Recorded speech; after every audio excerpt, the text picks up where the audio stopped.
ತೊಂಬತ್ತನೇ ವಾಕ್ಯವನ್ನು ಎಲ್ಲರೂ ಸೇರಿ ಮತ್ತೊಮ್ಮೆ ಓದಿಕೊಳ್ಳೋಣ.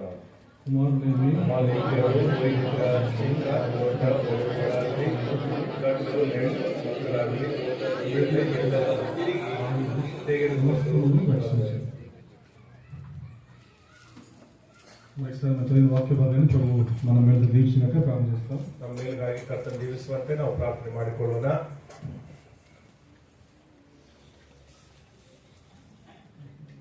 మా ప్రేమ గల పరలోకపు తండ్రి, పరిశుద్ధుడైన మా దేవ, మీకు స్తోత్రం చెల్లిస్తున్నాం. ప్రభా, ఉదయం నుంచి మా మధ్య ఉంది. ప్రభా, మా జీవితాల్లో మీరు ఏమి కోరుకుంటున్నారో ఆ స్థాయిలోకి మేము ఎదగాలని ఉద్దేశంతో, శ్రద్ధతో, ఆసక్తితో, ప్రభా ప్రేమతో, ఆప్యాయతో, ప్రభా వాత్సల్యంతో మేము మాకు అనుగ్రహించిన మీ దివ్య వాక్కులను మీకు స్తోత్రం చెల్లిస్తున్నాం. ప్రభా, ఈ లోకంలో మేము ఆత్మీయంగా ప్రభా ఉన్నతమైన స్థాయికి మేము ఎక్కలేనంత ఎత్తైన కొండ మీదకి మమ్మల్ని తీసుకెళ్ళాలని మీరు ఎంతగానో ఇష్టపడుతున్నారు. ప్రభా, యేసు క్రీస్తు ప్రభు వారి యొక్క స్వరూపంలోకి మేము రావాలని ఎంతగానో ఆశిస్తున్నారు. ప్రభా, యేసు క్రీస్తు ప్రభు వారి యొక్క పోలికలోకి మేము రావాలని ఎంతగానో ఇష్టపడుతున్నారు. ప్రభా, ఇష్టపడి ప్రభా మీరు మమ్మల్ని సరి చేయడానికి ఇష్టపడి ప్రభా మీరు మమ్మల్ని ప్రభా అనేక సార్లు మీరు మమ్మల్ని హెచ్చరిస్తున్నారు, సరి చేయడానికి ఇష్టపడుతున్నారు. ప్రభా, దాని యొక్క దానిలో భాగంగా ఈ ఉదయకాల సమయంలో ప్రభావ మేము ఏ స్థితిలో ఉండి నష్టపోతున్నామో మరొకసారి మాకు గుర్తు చేశారు. లేదా మమ్మల్ని జ్ఞాపకం చేసుకున్నాము. మరొకసారి ప్రభావ మమ్మల్ని కరుణించము. ప్రభావ స్థితిలో నుంచి మేము బయట రావాలంటూ సహాయం తెచ్చాము. ప్రభావ స్వనీతి నుంచి మనం తప్పించము. ప్రభావ సొంత ఆలోచన నిర్ణయాల నుంచి మనం తప్పించము. సొంత బాల నుంచి మనం తప్పించి వస్తున్న ప్రార్థిస్తున్నాం.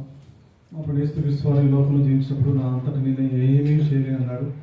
ఆయన సర్వశక్తివంతుడు, సర్వాధికారి అయినప్పటికీ కూడా ఏమాత్రం కూడా ప్రభా తన బలం మీద ఆధారపడలేదు, కానీ పరిపూర్ణంగా మీ మీద ఆధారపడి జీవించేవాడుగా ఉన్నాడు. మేము కూడా మా జీవితాల్లో ఆ విధంగా మమ్మల్ని పరిపూర్ణంగా ఖాళీ చేసుకుంటూ మాకు సహాయం తెచ్చేయండి.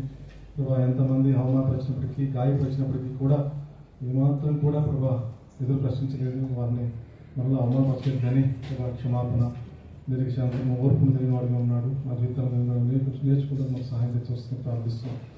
ఒకసారి ప్రభా రెండో వ్యక్తులకు సహాయం తెచ్చేయండి. మరి మీ నడుపుని కోరుకుంటున్నాం, మీ కరుణను కోరుకుంటున్నాం. నిలబడదాన్ని పరిపూర్ణంగా ఖాళీ వస్తున్న ప్రార్థిస్తున్నాం. వాక్య పరిశీలన 51:16 జ్ఞాపకం చేసుకుంటున్నాం. సహాయం తెచ్చి మీ వాక్యము మా యొక్క జీవితాలకు దీపము, వెలుగు. మీ వాక్యం మాకు మార్గదర్శి, మీ వాక్యం మాకు ఆధారం, మీ వాక్యం మాకు బలం, మీ వాక్యమే మాకు ప్రభా ఆయుధం, మీ వాక్యం మాకు ప్రభా ఆశీర్వాదం. ప్రభా మా జీవితాల్లో వాక్యాలను వాక్యంతో సహవాసం చేస్తూ ముందుకు వెళ్ళినప్పుడు మాకు సహాయం తెచ్చి వస్తుందని ప్రార్థిస్తున్నాం. మనందరం మీ దగ్గర హస్తాలు అప్పచెప్పుకుంటూ సహాయం తెచ్చి వస్తుందని ప్రార్థిస్తూ ప్రభావ మరొకసారి ప్రభావ నీ బిడ్డలను నిలబడుతున్నాను. ప్రభావ మీరు లేని వాడిని నన్ను ఖాళీ చేయండి. కొన్ని కలపని బిడ్డలు పంచుకుంటుండగా స్థిరపరచండి, మా హృదయాన్ని ఫలింపు చేయండి. మీకు నా చెల్లిస్తాం. యేసు క్రీస్తునామమున స్తుతించి ప్రార్థించి అలవేడుకున్నాం తండ్రి.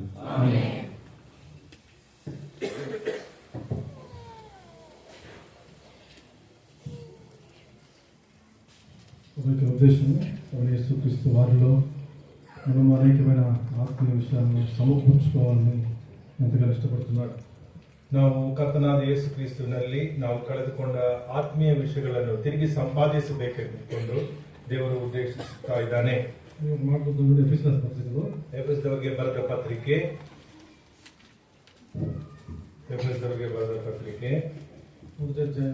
1ನೇ ಅಧ್ಯಾಯ 3ನೇ ವಾಕ್ಯ. మన ప్రభువైన యేసుక్రీస్తు యొక్క తండ్రి దేవుడు తెలుసుకున్నాక ఆయన క్రీస్తునందు పరలోక విషయంలో ఆత్మ సంబంధమైన ప్రతి ఆశీర్వాదమును మనకు అనుగ్రహించెను. ನಮ್ಮ ಕರ್ತನಾದ ಯೇಸು ಕ್ರಿಸ್ತನ ದೇವರು ತಂದೆಯೂ ಆಗಿರುವಾತನಿಗೆ ಸ್ತೋತ್ರ. ಆತನು ಪರಲೋಕದಲ್ಲಿನ ಸಕಲ ಆತ್ಮೀಯ ವರಗಳನ್ನು ನಮಗೆ ಕ್ರಿಸ್ತ ಯೇಸುವಿನಲ್ಲಿ అనుగ్రహించిದ್ದಾನೆ. ఆత్మ సంబంధమైన ప్రతి ఆశీర్వాదాన్ని ప్రభు యేసుక్రీస్తు వారిలో ఆ ప్రభు మనకు అనుగ్రహించాడు. ಆತ್ಮೀಯ ವರಗಳನ್ನು ಅಂದ್ರೆ ಸಕಲ ಆತ್ಮೀಯ ವರಗಳನ್ನು ನಮಗೆ ಕ್ರಿಸ್ತ ಯೇಸುವಿನಲ್ಲಿ ಪರಲೋಕ ತಂದೆಯಾದ ದೇವರು ಅನುಗ್ರಹಿಸಿದ್ದಾನೆ. ಇಂತ ಮಾತ್ರ ಕಾకుండా ಅದು ಮಾತ್ರವಲ್ಲದೆ ಇಬ್ರಿಯರ ಪತ್ರಿಕೆ ಇಬ್ರಿಯರಿಗೆ 13ನೇ ಅಧ್ಯಾಯ 13ನೇ ಅಧ್ಯಾಯ ಇಬ್ರಿಯರಿಗೆ 13ನೇ ಅಧ್ಯಾಯ 20-21ನೇ ವಾಕ್ಯ. గొర్రెల గొప్ప కాపురి అయిన యేసు అని మన ప్రభువును నిత్యమైన నిబంధన సంబంధం రక్తం బట్టి మృతుల్లో నుండి లేపిన సమాధానకర్తకి దేవుడు యేసు క్రీస్తు ద్వారా తన దృష్టికి అనుకూలమైన దానిని మనలో జరిగించుచు ప్రతి మంచి విషయంలోనూ తన చిత్త ప్రకారం చేయటకు మిమ్మల్ని ಸಿದ್ಧಪಡಿಸುನು గాక. ಶಾಶ್ವತವಾದ ಒಡಂಬಡಿಕೆಯನ್ನು ನಿಶ್ಚಯಪಡಿಸುವುದಕ್ಕಾಗಿ ತನ್ನ ರಕ್ತವನ್ನು ಸುರಿಸಿಕೊಂಡು ಸಭೆಯೆಂಬ ಹಿಂಡಿಗೆ ಮಹಾಪಾಲಕನಾಗಿರುವ ನಮ್ಮ ಕರ್ತನಾದ ಯೇಸುವನ್ನು ಸತ್ತವರೊಳಗಿಂದ ಬರಮಾಡಿದ ಶಾಂತಿದಾಯಕರಾದ ದೇವರು ನೀವು ತನ್ನ ಚಿತ್ತವನ್ನು ನೆರವೇರಿಸುವ ಹಾಗೆ ಸಕಲ ಸತ್ಕಾರ್ಯಗಳಿಗೆ ಬೇಕಾದ ಅನುಕೂಲತೆಯನ್ನು ನಿಮಗೆ ಅನುಗ್ರಹಿಸಲಿ. ప్రభు యేసు క్రీస్తునందు పరలోకం ప్రతి ఆత్మ సంబంధ ప్రతి ఆశీర్వాదం అనుగ్రహించాడు. అంత మాత్రమే కాదు, యాత్రా జీవితంలో యేసు క్రీస్తు ప్రభువారి ద్వారా ఆయనకి అనుకూలమైనవి మనలో ఉండాలని ఉద్దేశించి దానిలో మనలో జరిగించడానికి ఇష్టపడుతూ మనల్ని ఆయన నడిపిస్తున్నాడు. ನೋಡಿರಿ, ಪರಲೋಕ ತಂದೆಯಾದ ದೇವರು ಸಕಲ ಆತ್ಮೀಯ ವರಗಳನ್ನು ಕ್ರಿಸ್ತನಲ್ಲಿ ನಮಗೆ ಅನುಗ್ರಹಿಸಿದಂತ ದೇವರು ನಮ್ಮ ಯಾತ್ರಾ ಜೀವನದಲ್ಲಿ ನಾವು ಆತನ ಚಿತ್ತವನ್ನು ನೆರವೇರಿಸುವ ಹಾಗೆ ಸಕಲ ಸತ್ಕಾರ್ಯಗಳಿಗೆ ಬೇಕಾದ ಅನುಕೂಲತೆಯನ್ನು ನಮಗೆ ಅನುಗ್ರಹಿಸುವುದಕ್ಕೆ ಇಷ್ಟಪಡ್ತಾ ಇದ್ದಾನೆ. కాబట్టి మనం ప్రభు యొక్క వాక్యానికి ఎంత లోబడితే, ಕರ್ತನ ವಾಕ್ಯಕ್ಕೆ ಎಷ್ಟು ಮಟ್ಟಿಗೆ ನಾವು ಒಳಪಟ್ಟರೆ యేసు క్రీస్తు ప్రభువారిలో అంత ఎదుగుతాం. ಅಂದ್ರೆ ಕ್ರಿಸ್ತ ಯೇಸುನಲ್ಲಿ ಅಷ್ಟು ನಾವು ಬೆಳಿತೀವಿ. కాబట్టి ఈ విషయాన్ని మనం గమనించాలి. ಈ ವಿಷಯವು ನಾವು ಗಮನಿಸಬೇಕಾಗಿದೆ. యేసు క్రీస్తు ప్రభువారిలో ఎంత సమకూర్చుకోవాలో అంత సమకూర్చుకోవచ్చు. ಕರ್ತನ ಯೇಸು ಕ್ರಿಸ್ತನಲ್ಲಿ ಎಷ್ಟು ನಾವು ಸಮಕೂಡಿಸಲ್ಪಡುವುದಕ್ಕೆ ಆಗುತ್ತದೋ ಅಷ್ಟು ನಾವು ಸಮಕೂಡಿಸಿಕೊಳ್ಳಬಹುದು. నేను కొన్నే ఇస్తాను, మిగతా ఇవ్వవు అని అనట్లే ప్రభు. ಕರ್ತನಾದ ಯೇಸು ಕ್ರಿಸ್ತನ ನಾವು ಸ್ವಲ್ಪ ಮಟ್ಟಿಗೆ ನಿಮಗೆ ಕಳ್ಕೊಳ್ಳೋದು ನಾನು ಮತ್ತೆ ಹಿಂದಿರುಗಿ ಕೊಡ್ತೀನಿ ಆತರ ಹೇಳ್ತಾ ಇಲ್ಲ. నేను కొంతమందికి ఇస్తాను, కొంతమందికి ఇవ్వను అనట్లే. నేను ಕೆಲವರಿಗೆ ಮಾತ್ರ ಕೊಡ್ತೀನಿ, ನಾನು ಕೆಲವರಿಗೆ ಮಾತ್ರ ಕೊಡುವುದಿಲ್ಲ ಆತರ ಹೇಳ್ತಾ ಇಲ್ಲ ದೇವರು. ఎంత లోబడితే, ఎంత విధేయ చూపిస్తే అంతగా యేసు క్రీస్తు ప్రభువారిలో మనము ಆತ್ಮೀಯ ವಿಷಯಾన్ని ಸಮಕೂರ್చుకోవచ్చు. ಎಷ್ಟು ಒಳಪಟ್ಟರೆ, ಎಷ್ಟು ವಿಧೇಯತೆ ತೋರಿಸಿದ್ರೆ ನಾವು ಕಂಡುಕೊಂಡಿರುವ ಆತ್ಮೀಯ ವಿಷಯಗಳನ್ನು ಕರ್ತನಾದ ಯೇಸು ಕ್ರಿಸ್ತನಲ್ಲಿ ತಿರುಗಿ ಸಂಪಾದಿಸಿಕೊಳ್ಳಬಹುದು. బిడ్డ పుట్టిన తర్వాత, ಒಂದು ಮಗು ಹುಟ್ಟಿದ ನಂತರ భౌతికంగా ఎదగకపోతే, ಭೌತಿಕವಾಗಿ ಬೆಳೆಯದೆ ಹೋದರೆ తల్లిదండ్రులకు సంతోషమా, ತಂದೆ ತಾಯಿಗಳಿಗೆ ಸಂತೋಷವಾ ದುಃಖವಾಗಿರ್ತದಾ? ఒకరు యేసు క్రీస్తు వారిలో రక్షించబడిన తర్వాత, ಕರ್ತನಾದ ಯೇಸು ಕ್ರಿಸ್ತನಲ್ಲಿ ರಕ್ಷಣೆ ಹೊಂದಿದ ನಂತರ ನೀವು ಆತ್ಮೀಯ ಎದಗకపోతే, ನಾವು ಆತ್ಮಿಕವಾಗಿ ಬೆಳವಣಿಗೆ ಹೊಂದದೆ ಹೋಗಿದರೆ బహుశా నీ సహోదరులు బాధపడకపోవచ్చు, కానీ నీ రక్షకుడు, నీ ప్రియుడు బాధపడతారు.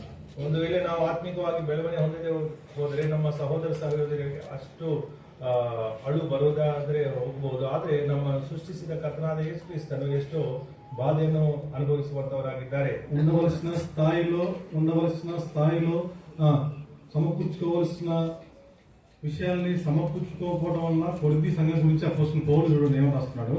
ನೋಡಿರಿ, ಇರಬೇಕಾದ ಸ್ಥಿತಿಯಲ್ಲಿ ಇರಲಾರದೆ ಹೋದದ್ದನ್ನು, ಬರಬೇಕಾದ ಸ್ಥಿತಿಗೆ ಬರಲಾರದೆ ಹೋದಂತ ಕೊರಿಂಥಿ ಸಭೆಗೆ ಅಪೊಸ್ತಲ ಪೌಲನು ಏನಂತ ಬರೀತಾ ಇದ್ದಾರೆ ನೋಡೋಣ.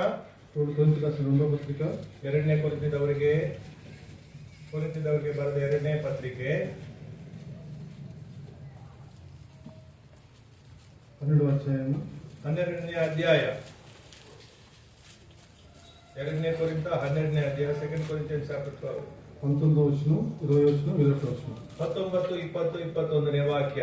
మేము ఇంతవరకు మా విషయమై మీకు సమాధానం చెప్పుకుంటున్నామని మీకు తోచినాము.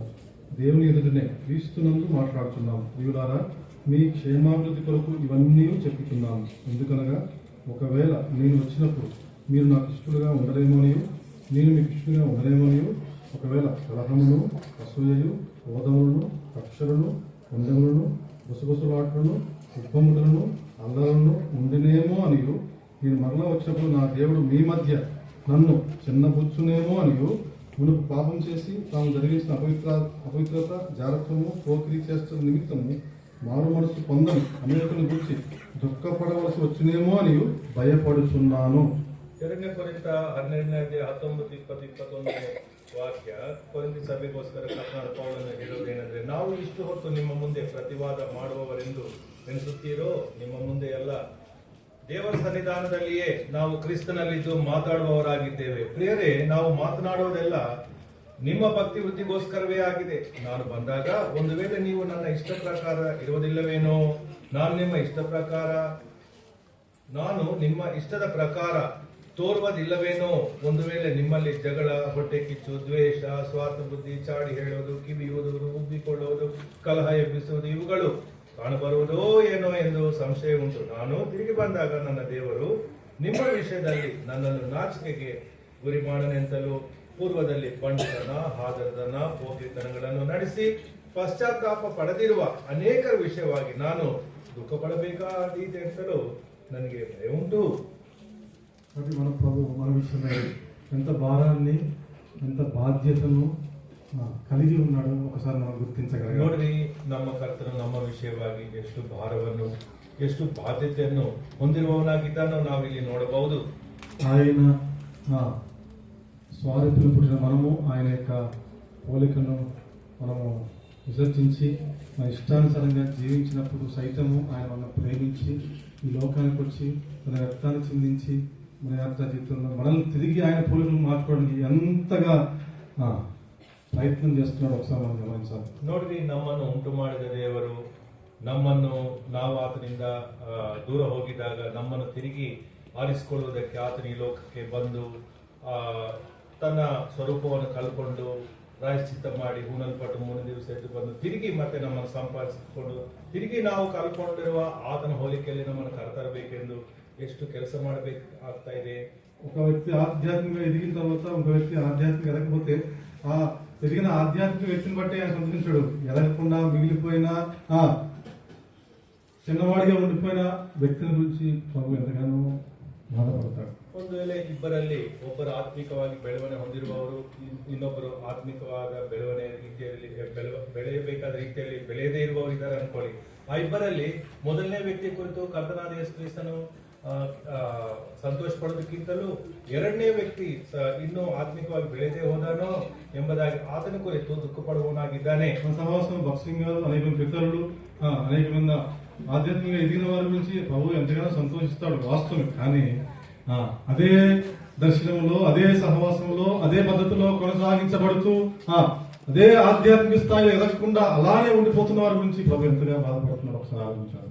ನೋಡಿರಿ, ನಮ್ಮ ಹಿರಿಯರು ಭಕ್ಸಿ ಅಂಕಲ್ ಅವರು ಅವ್ರ ಜೊತೆ ಹಿರಿಯರು ಆತ್ಮಿಕವಾದ ಬೆಳವಣಿಗೆ ಹೊಂದಿದ ಸ್ಥಿತಿಯಲ್ಲಿ ಇದ್ದರು. ಅವರ ಕುರಿತು ಕರ್ತನಾದ ಎಷ್ಟೋ ಸಂತೋಷ ಪಟ್ಟರು. ಆದರೆ ಅದೇ ದರ್ಶನದಲ್ಲಿ ಇದ್ದಂತ ನಾವು ಎಷ್ಟೋ ಮಂದಿ ಬೆಳವಣಿಗೆ ಇಲ್ಲದೆ ಹೋಗಿದ್ದೀವಿ. ಆದರೆ ನಮ್ಮ ವಿಷಯದಲ್ಲಿ ದೇವರು ಎಷ್ಟು ದುಃಖ ಪಡುವವನಾಗಿದ್ದಾನೆ. ఆ విషయాన్ని గమనించుకుంటూ మనం ముందుకు వెళ్ళినప్పుడు ప్రభు తన యొక్క కార్యాన్ని మన జీవితంలో నూతనపరుస్తాడు.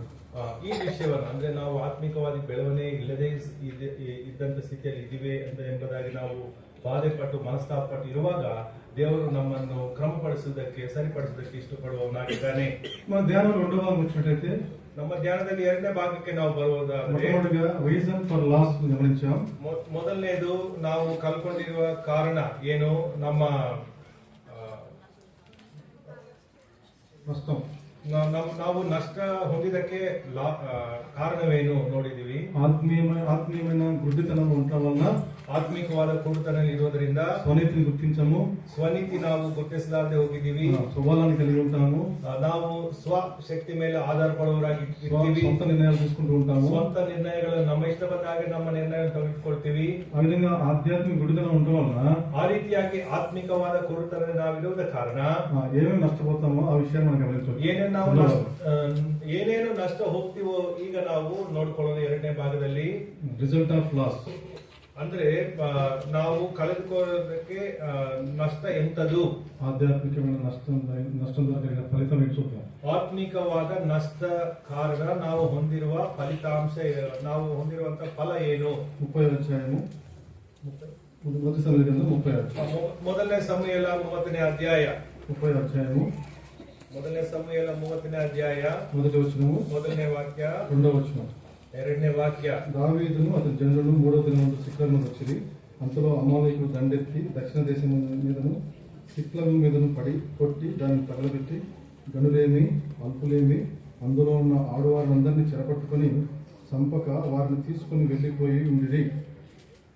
ದಾವೀದನು ಅವರ ಜನರು 3ನೇ ದಿನ ಚಿಕ್ಲಗ್ ಊರನ್ನು ಮುಟ್ಟಿದರು. ಅಷ್ಟರೊಳಗೆ ಅಮಾಲೇಕ್ಯರು ದಂಡೆತ್ತಿ ದಕ್ಷಿಣ ಪ್ರಾಂತಕ್ಕೂ ಚಿಕ್ಲಗ್ ಊರಿಗೂ ಬಂದು ಚಿಕ್ಲಗ್ ಊರನ್ನು ಸುಟ್ಟು ಹಾಳು ಮಾಡಿ ಅದರಲ್ಲಿದ್ದ ಎಲ್ಲಾ ಹೆಂಗಸರನ್ನು, ಚಿಕ್ಕವರನ್ನು, ದೊಡ್ಡವರನ್ನು ಸೆರೆ ಹಿಡಿದುಕೊಂಡು ಹೋಗಿದರು. దావీదును అతని జనులను పట్టణానికి వచ్చి అది కాల్చబడి ఉండి తమ భార్యలను తమ భార్యలను కుమారులను కుమార్తెలను చెరలోనికి కొనిపోబడినట చూచి. ಆದ್ರೆ ಯಾರನ್ನು ಕೊಂದಿರಲಿಲ್ಲ. ದಾವೀದನು ಅವರ ಜನರು ತಮ್ಮ ಊರಿಗೆ ಬಂದಾಗ ಅದು ಸುಡಲ್ಪಟ್ಟಿರುವುದನ್ನು, ತಮ್ಮ ಹೆಂಡತಿಯರು ಗಂಡು ಹೆಣ್ಣು ಮಕ್ಕಳು ಸರಿಯಾಗಿ ಒಯ್ಯಲ್ಪಟ್ಟಿರುವುದನ್ನು ಕಂಡು ಅವರು ತಮ್ಮಿಂದ ಆಗುವಷ್ಟು ಕಾಲ ಗಟ್ಟಿಯಾಗಿ ಅತ್ತರು. ఈ సిక్లగ్ను ఎవరిచ్చాడు? ಈ ಚಿಕ್ಲಗ್ ಊರನ್ನು ಯಾರು ಕೊಟ್ಟರು?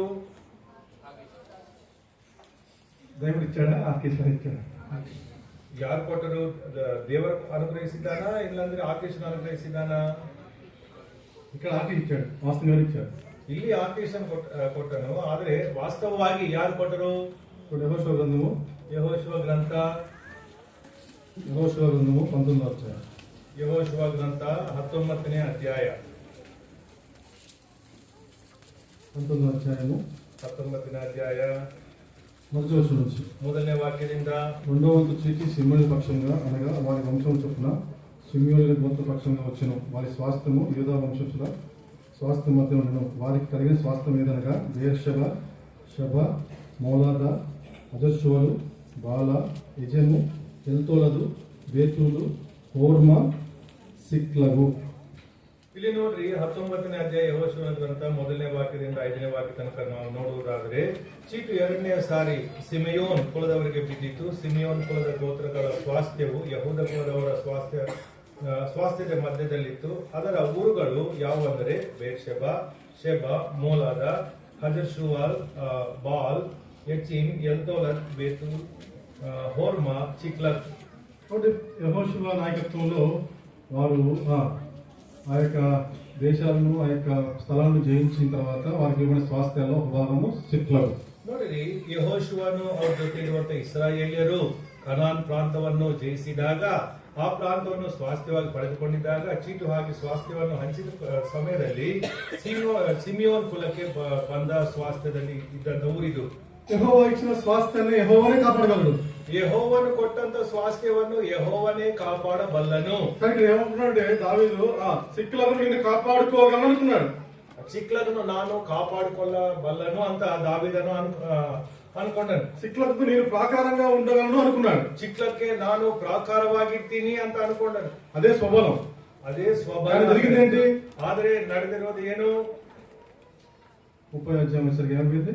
30ನೇ ಅಧ್ಯಾಯಕ್ಕೆ ಬರುವಾಗ ಏನಾಯ್ತು? ఆధ్యాత్మిక గుడ్డితనం ఉండడం వలన జరిగే నష్టం యొక్క ఫలితం ఏంటంటే, మొట్టమొదటిగా ಆತ್ಮಿಕವಾದ ಕುರುತನದಿಂದ ಬರುವಂತ ನಷ್ಟದ ಫಲ ಏನಂದ್ರೆ, he was lost his people. ಆತನು ತನ್ನ ಪ್ರಜೆಗಳನ್ನು, ಸ್ವಂತ ಜನರನ್ನು ಕಳ್ಕೊಂಡನು. అతడు తన ప్రజలను కోల్పోయాడు. ಆತನು ತನ್ನ ಪ್ರಜೆಗಳನ್ನು ಕಳೆದುಕೊಂಡನು. కాబట్టి నష్టం యొక్క ఫలితం ఏంటంటే ప్రజలను కోల్పోతాం. ನಷ್ಟದ ಪ್ರತಿಫಲ ಏನಂದರೆ, ನಷ್ಟದ ಫಲಿತಾಂಶ ಏನಂದರೆ ಪ್ರಜೆಗಳನ್ನು ಕಳ್ಕೊಳ್ಳುವುದು. నయోమి ఎక్కడికి వెళ్ళింది? ఒక బెత్లెహేమ్ ఉందా? ఇంకా మాట ఉందా? యూదా బెత్లెహేమ్ నుంచి చూడండి. ರೂತಳ ಗ್ರಂಥ ನಾವು ನೋಡೋಣ. ರೂತಳ ಗ್ರಂಥ ನಾವು ಏನು ಕರ್ಕೊಂಡ್ರು ನೋಡೋಣ.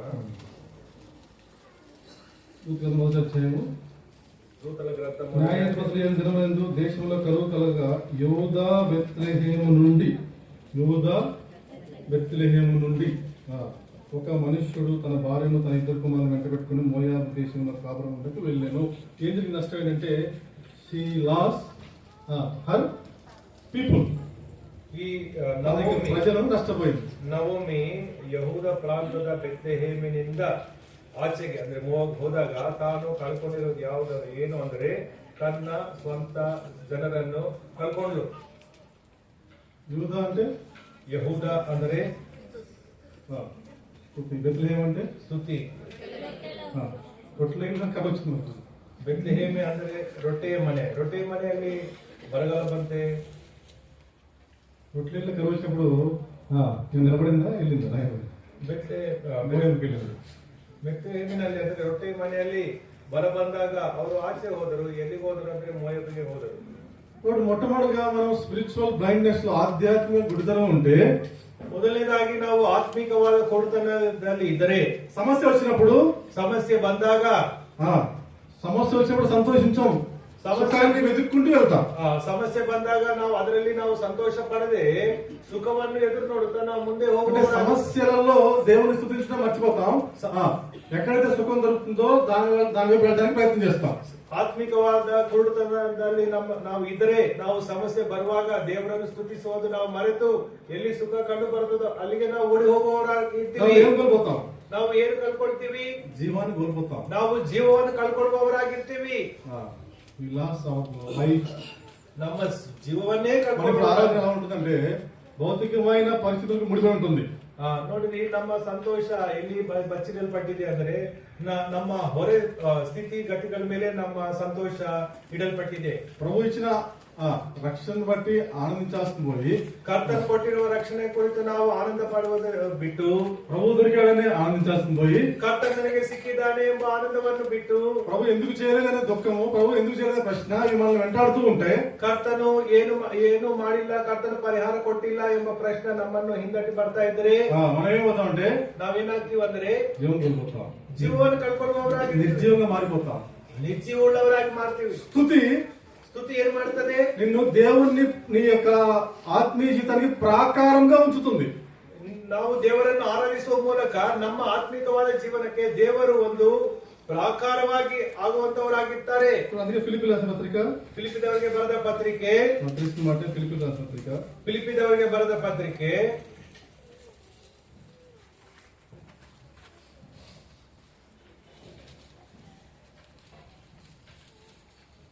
4వ అధ్యాయము 4ನೇ ಅಧ್ಯಾಯ ಫಿಲಿಪ್ಪಿದವರಿಗೆ ಬರೆದ ಪತ್ರಿಕೆ 4ನೇ ಅಧ್ಯಾಯ 6వ వచనం 6ನೇ ವಾಕ್ಯ.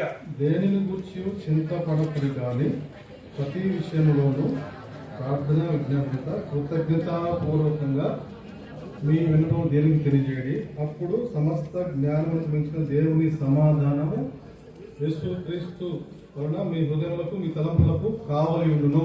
ಯಾವ ಸಂಬಂಧವಾಗಿಯೂ ಚಿಂತೆ ಮಾಡದೆ ಸರ್ವ ವಿಷಯದಲ್ಲಿ ದೇವರ ಮುಂದೆ ಕೃತಜ್ಞತಾ ಸ್ತುತಿಯನ್ನು ಪ್ರಾರ್ಥನೆ ವಿಜ್ಞಾಪನೆಗಳನ್ನು ಮಾಡುತ್ತಾ ನಿಮಗೆ ಬೇಕಾದದ್ದನ್ನು ತಿಳಿಯಪಡಿಸಿರಿ. ಆಗ ಎಲ್ಲಾ ಗ್ರಹಿಕೆಯನ್ನು ಮೀರುವ ದೇವರ ಶಾಂತಿಯು ನಿಮ್ಮ ಹೃದಯಗಳನ್ನು ಯೋಚನೆಗಳನ್ನು ಕ್ರಿಸ್ತ ಯೇಸುವಿನಲ್ಲಿ ಕಾಯುವುದು. ఆధ్యాత్మిక గుడితనంలోనే ఆత్మీయ విషయాల్లో మనం నష్టపోతూ ఉంటే దాని ఫలితం ఏంటంటే మనలో జీవం అనేది రాదు, నిర్జీవంగా మారిపోతాం. ನೋಡ್ರಿ, ಆತ್ಮೀಕವಾದ ಸಂಗತಿಗಳಲ್ಲಿ ಅಂದ್ರೆ ನಾವು ಕೂಡುತನ ಇದ್ದರೆ ನಾವು ಏನಾಗುತ್ತೇವೆ ಅಂದ್ರೆ ಕೊನೆಗೆ ನಮ್ಮ ಜೀವವನ್ನು ಕಳ್ಕೊಳ್ಳುವವರಾಗಿರ್ತೀವಿ. ఇక్కడ ನೈವೇಲ್ಯ ಅಂದ್ರೆ ಸಮಸ್ಯೆ ಸುಖಾన్ని ಎದುರ್ಕೊಂಡು వెళ్ళింది. ಈ ನವಮಿ ಏನ್ ಮಾಡಿದ್ರು ಅಂದ್ರೆ ಸಮಸ್ಯೆ ಬಂದಾಗ ಸುಖವನ್ನು ಎದುರು ನೋಡುತ್ತಾ ಆಚೆಗೆ ಹೊರಟೋದರು. మన ఆరాధన భౌతికమైన పరిస్థితులతో ముడిపడి ఉంటే ఆ ఆరాధనలో జీవం ఉండదు. ನೋಡ್ರಿ, ನಮ್ಮ ಆರಾಧನೆ ನಮಗೆ ಎಲ್ಲ ಚೆನ್ನಾಗಿದ್ದರೇನೆ ನಾವು ಆರಾಧನೆ ಮಾಡ್ತೀವಿ ಅಂದ್ರೆ ಅಂತ ಆರಾಧನೆಯಲ್ಲಿ ಜೀವ ಕಂಡು ಬರುವುದಿಲ್ಲ. సహోదరులను ప్రశ్నిస్తుంది. ಒಬ್ಬ ಸಹೋದರಿ ಅನ್ನೋರಿಗೆ ಪ್ರಶ್ನೆ ಮಾಡಿದಳು. గడిచిన సంవత్సరంలో నవంబర్లో ఆ సహోదరి యొక్క తల్లి విశ్వాసే ఆమె పాము కాటు వలన చనిపోయింది అకస్మాత్తుగా. ಅನ್ನೋರಿಗೆ ಒಂದು ಪ್ರಶ್ನೆ ಹಾಕಿದಳು. ಏನಂದ್ರೆ, ನನ್ನ ತಾಯಿ ಕಳೆದು ಹೋದ ನವೆಂಬರ್ ಅಲ್ಲಿ ಹಾವು ಕಚ್ಚಿತ್ತು, ಅದಕ್ಕೋಸ್ಕರ ನಮ್ಮ ತಾಯಿ ಉಸಿರೇ ಬಿಟ್ರು ಅಂತ. ఆ సహోదరుని ఏమంటున్నట్టే, ఆ సహోదరి అన్నవరని ఏం మా అమ్మను అకస్మాత్తుగా తీసుకెళ్లిన ప్రభువుని ఎందుకు స్తుతించాలి? ನನ್ನ ತಾಯಿಯನ್ನು ನನ್ನಿಂದ ಸಡನ್ ಆಗಿ ತೆಗೆದಿದಂತ ದೇವರನ್ನು ನಾನು ಯಾಕೆ ಸ್ತುತಿಸಬೇಕು ಎಂಬುದಾಗಿ ನನಗೆ ಪ್ರಶ್ನೆ ಹಾಕಿದರು. అంటే మన భౌతికమైన పరిస్థితి అన్ని కూడా మంచిగా ఉంటేనే ప్రభుత్వం స్తుతిస్తున్నాం. ನಾವು ನಮ್ಮ ಭೌತಿಕವಾದ ಸ್ಥಿತಿ ಗತಿಗಳು ಎಲ್ಲ ಚೆನ್ನಾಗಿದ್ರೇನೆ ನಾವು ಸ್ತುತಿಸಬೇಕಾ ದೇವರನ್ನು. అలా ఉంటే వి లాస్ట్ అవర్ పీపుల్, జీవము అనే విషయాన్ని నష్టపోతాం. ನಾವು ಜೀವವನ್ನೇ ಕಳ್ಕೊಳ್ಳೋರಾಗ್ತೀವಿ, ನಾವು ಸ್ವಂತ ಜನನೇ ಕಳ್ಕೊಳ್ಳುವವರಾಗಿರ್ತೀವಿ. చూడండి, అపోస్తలుడు పౌలు తీసుకెళ్లి చెరసాలలో బంధిస్తే ಅಪೊಸ್ತಲನಾದ ಪೌಲನ್ನು ಕರ್ಕೊಂಡು ಹೋಗಿ ಸೆರೆಮನೆಯಲ್ಲಿ ಬಂಧಿಸಿದ್ರೆ ಏನು ಮಾಡಿದ್ದಾನೆ? ఏం చేశాడు? ಏನು ಮಾಡಿದ್ದಾನೆ? ప్రభు నాకెందుకు ఈ కష్టాలు అనుమతించావు, నాకెందుకు ఈ చదువు అనుమతించావు, నేను నీకోసం అన్నిటి వరకు వస్తే నాకెందుకు ఈ వాళ్ళని అనుమతించావు అని ప్రశ్నించాడా? ನಾನು ಎಲ್ಲ ನಿಮ್ಗೋಸ್ಕರ ಬಿಟ್ಟು ಬಂದ್ರೆ ನಿಮ್ಮ ಸೇವೆ ಮಾಡ್ತಾ ಇದ್ರೆ ನನಗೆ ಈ ಪರಿಸ್ಥಿತಿಯಲ್ಲಿ ಯಾಕೆ ಹಾಕಿದಿರಿ ಎಂಬುದಾಗಿ ಪ್ರಶ್ನೆ ಮಾಡಿದಾನ? అపోస్తలుడు పౌలు ఎవరు సమకూర్చుకున్నాడు? జైలు అధికారిని సమకూర్చుకున్నాడు తన కారణం ద్వారా. ನೋಡ್ರಿ, ದೇವರನ್ನು ಸ್ತುತಿಸುವ ಮೂಲಕ ಆ ಜೈಲ್ ಅಧಿಕಾರಿ, ಸೆರೆಮನೆ ಅಧಿಕಾರಿಯನ್ನು ಅಪೊಸ್ತಲನಾದ ಪೌಲು ದೇವರಿಗೋಸ್ಕರ ಸಂಪಾದಿಸಿಕೊಂಡರು. ఉన్నప్పుడు జనులను చంపే ఆ సౌలు ఇప్పుడు ఏం చేస్తున్నాడు? తన ఆరాధన అనుభవం ద్వారా ఆ జీవాన్ని ఇతరులకు ఏం చేస్తున్నాడు? ಒಂದಾನೊಂದು ಕಾಲದಲ್ಲಿ ಜನರನ್ನು, ಸಭೆಯಲ್ಲಿರುವವರನ್ನು ಕೊಂದು ಹಾಕಿದ ಸೌಲನು ರಕ್ಷಣೆ ಹೊಂದಿದಾಗ ದೇವರಿಗೋಸ್ಕರ ಜನರನ್ನು ಸಂಪಾದಿಸುವ ಸಾಧನವಾಗಿದ್ದಾನೆ. ಹೇಗೆ ಅಂದ್ರೆ ಆರಾಧನೆ ಮೂಲಕ, ಶ್ರಮೆಗಳಲ್ಲಿ. మీ ఆరాధన ఇతరులను సమకూరుస్తుందా, ఇతరులకు ఇబ్బందికరంగా ఉంటుందా? ನಿನ್ನ ಆರಾಧನೆ ದೇವರಿಗೆ ದೂರ ಇರುವಂತವರನ್ನು ದೇವರ ಹತ್ರ ಸೇರಿಸ್ತಾ ಇದೆಯಾ, ಇಲ್ಲಂದ್ರೆ ದೇವರ ಹತ್ರ ಇರುವವರು ದೇವರಿಗೆ దూర ಮಾಡ್ತಾ ಇದೆಯಾ? అనుభవంతో ఆరాధిస్తే ఇతరులు ఆదరించబడతారు. అనేక మంది ఆరాధన ద్వారా, అనుభవకర ఆరాధన ద్వారా మన సంఘాల్లోకి చేర్చబడిన అనేక మంది ఉన్నారు. ನೋಡ್ರಿ, ನಾವು ದೇವರನ್ನು ಅನುಭವಿಸಿ ಆರಾಧಿಸಿದರೆ, ನಾವು ಅನುಭವಪೂರ್ವಕವಾಗಿ ಮಾಡಿದ ಆರಾಧನೆ ಎಷ್ಟೋ ಜನರನ್ನು ದೇವರ ಹತ್ತಿರಕ್ಕೆ ಸೇರಿಸುವಂತದಾಗಿದೆ. అజీవమైపోయింది. ಆ ಜೀವ ಎಲ್ಲಿ ಹೋಗಿದೆ ಈ ಕಾಲದಲ್ಲಿ? మన ఆరాధన ఎలా అయిపోతుందంటే, ನಮ್ಮ ಆರಾಧನೆ ಹೇಗೆ ಆಗಿದೆ ಅಂದ್ರೆ ಈಗ అన్ని భౌతిక విషయాలు చుట్టూ తిరుగుతుంటాం. ಈ ಭೌತಿಕವಾದ ವಿಷಯಗಳ ಕುರಿತೇ ನಾವು ದೇವರನ್ನು ಆರಾಧಿಸುವವರಾಗಿರ್ತೀವಿ. నాకు పరలోకాన్ని ఇచ్చావు ప్రభువా, ನನಗೆ ఆరాధిస్తున్నావు. ನನಗೆ ಪರಲೋಕವನ್ನು ಒದಗಿಸಿದಿ ದೇವರೇ ಅಂತ ನಾವು ಆರಾಧನೆ ಮಾಡ್ತಾ ಇದ್ದೀವಿ. కానీ నాకు నాలో పరలోకాన్ని ఉంచావు ప్రభా అని ఆరాధించగలుగుతున్నావా? ನಾವು ನನ್ನಲ್ಲಿ ಪರಲೋಕವನ್ನು ನೀವು ಇಟ್ಟಿದ್ದೀ ದೇವರೇ ಎಂದು ನಾವು ಆರಾಧಿಸುವವರಾಗಿದ್ದೀವಾ? అంటే పరలోకం ఇచ్చడం ద్వారా మనకి ఏమైందంటే సెల్ఫ్ సాటిస్ఫాక్షన్. పరలోకం ఇచ్చాడు దేవుడు, అందుకే దేవుడు స్థితించాలనుకున్నాం. కానీ ప్రతి విషయంలో, ఇరుకులలో, ఇబ్బందులలో, కష్టాలలో, అనుకూల పరిస్థితుల్లో, ప్రతికూల పరిస్థితుల్లో, దుఃఖమైన పరిస్థితుల్లో, ఎదిరింపులో, అవమానాల్లో నాలో పరలోకాన్ని ఉంచావు ప్రభా అని ఆరాధించి ఉన్నారా? ನೋಡ್ರಿ, ನನಗೋಸ್ಕರ ಪರಲೋಕವನ್ನು ಸಿದ್ಧ ಮಾಡಿದಿ ಅಂದ್ರೆ ಅದು ಸ್ವಂತ ಸಂತೋಷ. ಆದರೆ ನನ್ನ ಇಕ್ಕಟ್ಟಿಗಳಲ್ಲಿ, ಬಾಧೆಗಳಲ್ಲಿ, ಕಷ್ಟಗಳಲ್ಲಿ, ನಷ್ಟಗಳಲ್ಲಿ, ದುಃಖಗಳಲ್ಲಿ, ನನಗೆ ಎದುರು ಬೀಳುವ ಪರಿಸ್ಥಿತಿಗಳಲ್ಲಿ, ಮತ್ತೆ ನನ್ನ ಶೋಕ ಸಂದರ್ಭದಲ್ಲಿ ನೀವು ಪರಲೋಕವನ್ನು ನನ್ನಲ್ಲಿ ಇಟ್ಟಿದ್ದೀರಿ ದೇವರೆಂದು ನೀವು ಆರಾಧಿಸಬಲ್ಲಿಯಾ? మన పితరులు ఆ విధంగా అనుభవించారు కాబట్టి సియోనికి చెల్లని ఒక పాట రాశారు. ನಮ್ಮ ಪಿತೃಗಳು ಅಂದ್ರೆ ನಮ್ಮ ಪಿತೃಗಳು ಈ ಕಷ್ಟ ಕಾಲದಲ್ಲಿ ದೇವರನ್ನು ಆರಾಧಿಸಿದ್ದಾರೆ. ಅದಕ್ಕೋಸ್ಕರವೇ ಸಿಯೋನ್ ಗೀತೆಗಳು ಎಷ್ಟು ಅರ್ಥಗರ್ಭಿತವಾಗಿ ಬರೆದಿದ್ದಾರೆ. భక్తులు సియోన్ గీత పాట, ಒಬ್ಬ ಭಕ್ತನು ಸಿಯೋನ್ ಗೀತದಲ್ಲಿ ಈ ರೀತಿ సంతోషింతు నెల్లప్పుడు కష్టాదుఃఖ బాధలలో, సంతోషింతు నెల్లప్పుడు కష్టాదుఃఖ బాధలలో, ఎంతో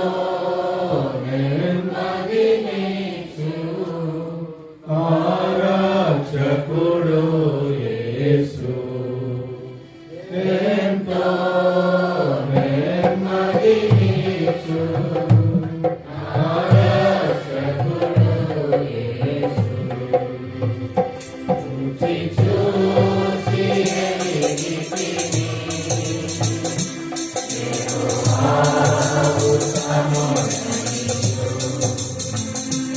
రుచి చూసి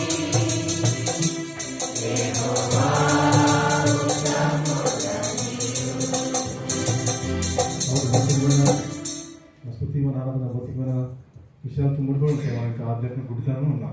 ನಮ್ಮ ಆರಾಧನೆ ಬರೀ ನಾವು ಚೆನ್ನಾಗಿದ್ರೇನೆ, ನಾವು ಭೌತಿಕವಾಗಿ ಚೆನ್ನಾಗಿದ್ರೇನೆ ಆರಾಧನೆ ಮಾಡ್ತೀವಿ ಅಂದ್ರೆ ನಾವು ಆತ್ಮಿಕವಾದ ರೀತಿಯಲ್ಲಿ ಇನ್ನು ಕೂಡತನದಲ್ಲಿ ಇದ್ದೀವಿ, ಬಡತನದಲ್ಲಿ ఇದ್ದೀವಿ. అదేవిధంగా దానికి నష్టపడతారు ప్రజలు, మనం నష్టపోతాం. వచ్చే నిత్య జీవంలో ఉన్న సంతోషం, ఆనందాన్ని మర్చిపోతాం. ದಾವಿದನು ಹೇಗೆ ತನ್ನ ಸ್ವಂತ ಜನರನ್ನು ಕಳ್ಕೊಂಡಿದ್ದಾನೋ ಆ ರೀತಿಯಾಗಿ ನಾವು ಕಳ್ಕೊಳ್ತೀವಿ. ದೇವರು ಕೊಟ್ಟಿರುವ ನಿತ್ಯ ಜೀವದಲ್ಲಿ ಅಡಗಿಸಲ್ಪಟ್ಟಿರುವ ಆನಂದವನ್ನು ನಾವು ಕಳ್ಕೊಳ್ಳುವವರಾಗಿರ್ತೀವಿ. ఉన్నదిగా ఏ నష్టపోయాడు దావీదు ఇక్కడ గమనించగలిగితే ಎರಡನೇದಾಗಿ ಏನು ನಷ್ಟ ಹೊಂದಿದ್ದಾನೆ ಅಂತ ನಾವು ನೋಡಿದ್ರೆ మొదటి సమూయేలు 30 వచ్చాయి. ಮೊದಲನೇ ಸಮುವೇಲ ಗ್ರಂಥ 30ನೇ ಅಧ್ಯಾಯಕ್ಕೆ ಬರೋಣ. 6వ వచనం. 6ನೇ ವಾಕ್ಯ. దావీదు మిక్కి దుఃఖపడను మరియు తమ తమ కుమారుని బట్టి కుమార్తెను బట్టి జనులకందరికీ ప్రాణం ఇసికినందున రాళ్ళు రుబ్బి దావీదును సంపుదము రండని వారు చెప్పుకొనగా. ಇದಲ್ಲದೆ ಜನರು ತಮ್ಮ ಗಂಡು ಹೆಣ್ಣು ಮಕ್ಕಳಿಗಾಗಿ ಮನಸ್ಸಿನಲ್ಲಿ ಬಹಳವಾಗಿ ನೊಂದುಕೊಂಡು ದಾವೀದನನ್ನು ಕಲ್ಲು ಎಸೆದು ಕೊಲ್ಲಬೇಕೆಂದು ಇದ್ದದರಿಂದ ಅವನು ಬಲು ಇಕ್ಕಟ್ಟಿನಲ್ಲಿ ಬಿದ್ದನು. ಆದರೂ ಅವನು ತನ್ನ ದೇವರಾದ ಯೆಹೋವನಲ್ಲಿ ತನ್ನನ್ನು ಬಲಪಡಿಸಿಕೊಂಡು. రెండోదిగా మన ఆధ్యాత్మిక గుడితనంలో ఉండిపోతే ನಾವು ಆಧ್ಯಾತ್ಮಿಕವಾದ ಕುಡುತನದಲ್ಲಿ ಇದ್ದರೆ ఏం నష్టపోయాడు దావీదు అంటే ಏನು ನಷ್ಟ ಹೊಂದಿದ ದಾವೀದಂದ್ರೆ he lost his place. ತನ್ನ ಸ್ಥಾನವನ್ನು ಕಳ್ಕೊಂಡನು. ప్రజలలో తనకుండిన స్థానాన్ని కోల్పోయాడు. ಪ್ರಜೆಗಳಲ್ಲಿ ತಾನು ಹೊಂದಿರುವ ಸ್ಥಾನವನ್ನು ಆತನು ಕಳ್ಕೊಂಡನು. ప్రజల్లో దావీదు స్థానం ఏంటి? ಪ್ರಜೆಗಳ ಮಧ್ಯದಲ್ಲಿ ದಾವೀದನು ಹೊಂದಿರುವಂತಹ ಸ್ಥಾನ ಎಂತದ್ದು? సౌలు వేల కొలది దావీదు ఎంత గౌరవించారు దావీదును. ನೋಡ್ರಿ, ಸೌಲನು ಸಾವಿರಾರು ಜನರನ್ನು ಕೊಂದಿದನು, ದಾವೀದನು 10,000 ಜನರನ್ನು ಕೊಂದಿದನು ಎಂಬುದಾಗಿ. ಆಧ್ಯಾತ್ಮಿಕ ಗುಡಿತನವನ್ನು ಮುಂದುವೆళ్తూ ఉంటే ನಾವು ಆಧ್ಯಾತ್ಮಿಕವಾದ ಕುಡಿತದಲ್ಲಿ ನಾವು ಮುಂದೆ ಹೋಗ್ತಾ ಇದ್ರೆ ఒకరి హృదయాల్లో వారికి స్థానం ఉండదు. ಒಬ್ಬರ ಹೃದಯದಲ್ಲಿ ಇನ್ನೊಬ್ಬರಿಗೆ ಸ್ಥಾನ ಇರುವುದಿಲ್ಲ. అనుభవించేది ఏంటంటే ನಾವು ಏನು ಅನುಭವಿಸ್ತೇವೆ? యేసుక్రీస్తు ప్రభువారికి శరీరంలో అందరం కూడా అవయవులే, కానీ ఒకరి హృదయాల్లో ఒకరికి స్థానం లేదు. ನೋಡ್ರಿ, ಯೇಸು ಕ್ರಿಸ್ತನ ಶರೀರದಲ್ಲಿ ನಾವು ಎಲ್ಲರೂ ಅಂಗಾಂಗಗಳಾಗಿ ಇದ್ದೀವಿ, ಆದ್ರೆ ಒಬ್ಬರಿಗೆ ಮಧ್ಯದಲ್ಲಿ ಯಾವ ಘನತೆ ಇಲ್ಲ.